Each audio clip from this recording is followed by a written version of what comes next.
All right, so today I'm going to be talking to you about the reason why I am pro-choice.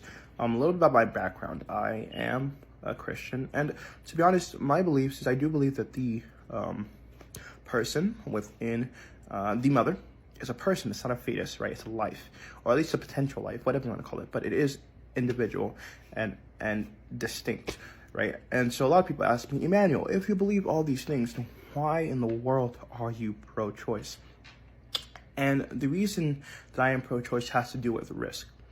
The truth is that the child-giving process, the birthing process, I want to call it, is not as black and white people make it out to be. There's a lot of risk involved. It's a process that takes 8 to 9 months, right? And during that process, complications can happen within that process that can endanger the life of the mother and can endanger the life of the child within the mother.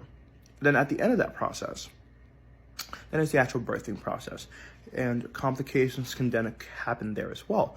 And it's not just about giving birth, right? Sometimes women aren't able to give birth, right? Traditionally, so they have to have things called C-sections. People have to literally cut into the person in order to save the life of the child.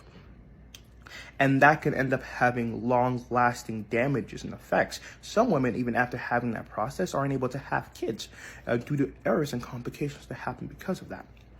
And there's a huge this is a huge deal that a choice that a woman has to make.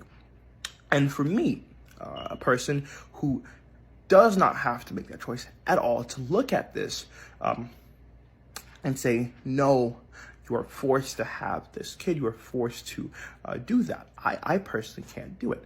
I think that any woman who chooses to, give birth is a hero, right? Because they take on this risk regardless of the outcome, and they say, you know what? I am going to do this. I want to bring a life into this world. This is a thing that I choose, right? And I think that's magical. But you know when it stops being magical? It stops being magical when every single person is forced to do it.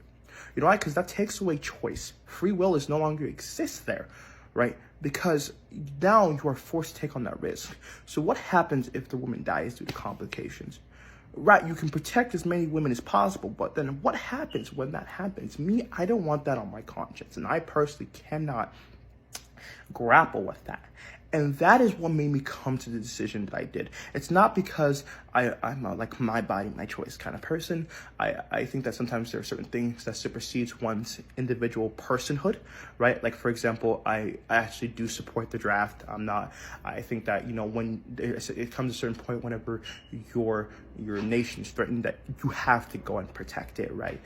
But saying all that, I don't think that we should, place or put our whatever, right, into a situation that should be a choice between a woman and her doctor and her pastor or faith or whatever. And that's honestly my own personal belief. So there it is, and that is why I am pro-choice.